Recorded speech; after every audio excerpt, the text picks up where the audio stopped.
you want a treat? You do? Do you want one? Do you want one? Tell me. Say something.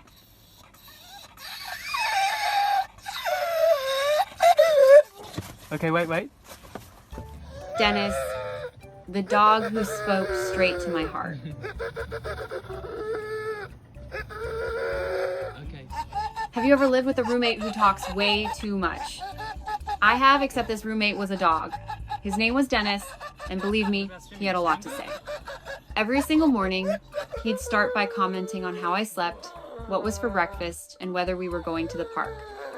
I'd tell him about my day, and he'd respond in his own weird little voice.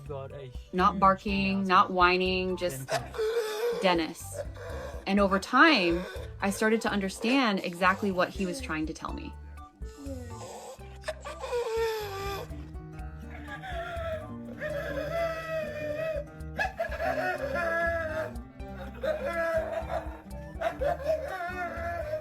I still remember the first time I met Dennis. I wonder how he'd feel if he knew I'd originally gone to the shelter to adopt a different dog. That dog had already been taken by another family. Maybe it was fate that brought me and Dennis together.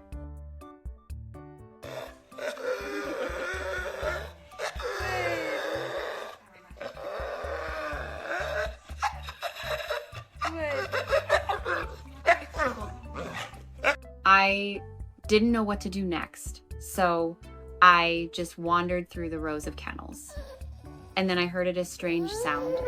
Not barking, more like someone mumbling, talking to themselves. He doesn't say eggs. Dad, do you like eggs? Do you like eggs? I'm pulling them down there, they're hot. Brown ones ready. I walked over, our eyes met, and the way he looked at me, I can't explain it, but I knew in that moment he was saying, "I've been waiting for you."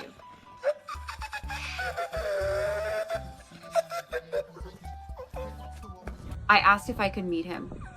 His name's Dennis, the staff said. Then they added, "But someone's already reserved him. They're picking him up in 2 weeks."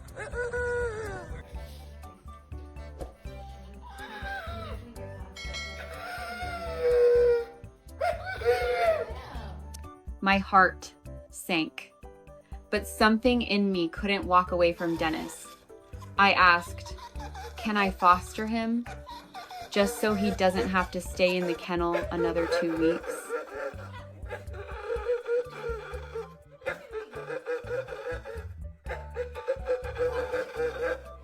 That night, Dennis came home with me. And from the moment he stepped through the door, it felt like I was living with the chattiest roommate ever. He followed me from room to room, grumbling about my music, commenting on the smell of my cooking, and glaring at me if I stayed up too late. Eggs. Dad, do you like eggs? Do you like eggs? I'm pulling them down there, they're hot. Brown ones ready. At first, his voice was hilarious, part cranky old man, part baby seal, but within just a few days, I started to hear what he was really saying.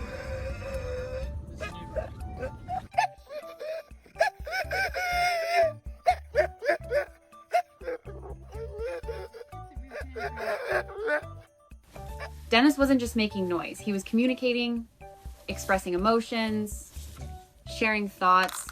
He wasn't loud, he just wanted to be heard.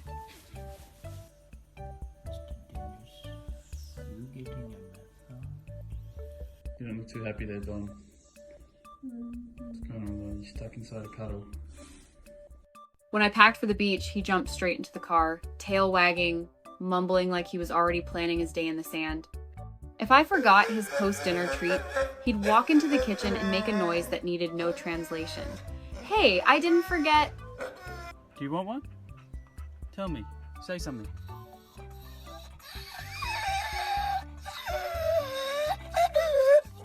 Okay, wait.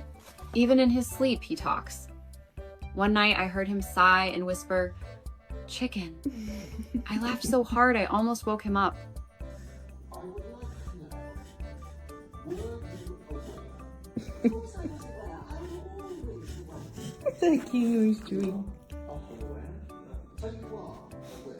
2 weeks flew by in a blink, and then it was time to bring Dennis back.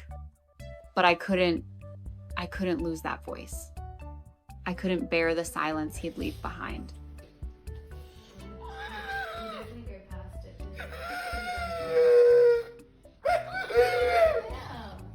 I called the shelter and asked, is there any chance I can adopt him permanently? They said only if the other family backed out.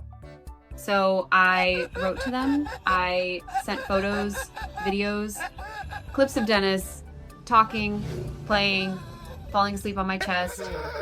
I told them how he'd changed my life in just a few short days. And they understood. They felt it too. They said, yes, you should keep him.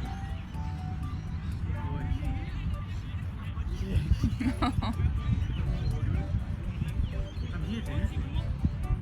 I'm playing footy. That day, Dennis and I danced around the house like we just won the lottery. But really, I think I was the one who'd been chosen from the very beginning, not Dennis.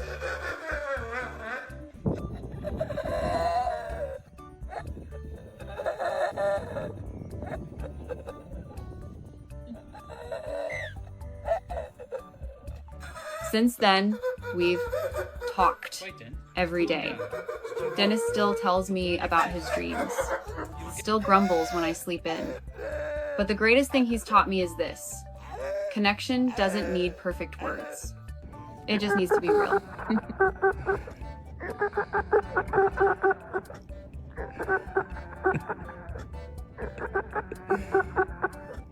Dennis has his own way of speaking, and I've learned how to listen with my heart.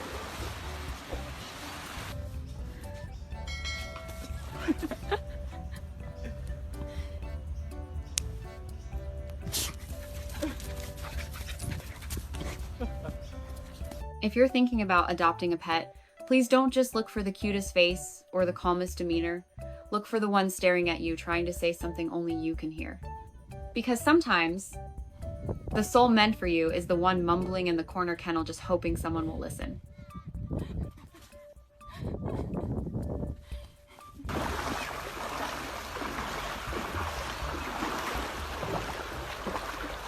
Good boy, Dennis.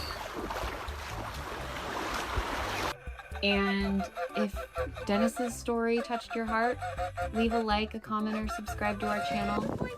We've got so many more beautiful stories to share, stories that remind you love often finds us in the most unexpected voices.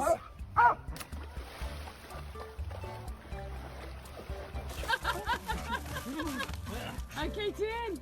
Denny just jumped into the boot of my car in so much excitement. He's losing his mind.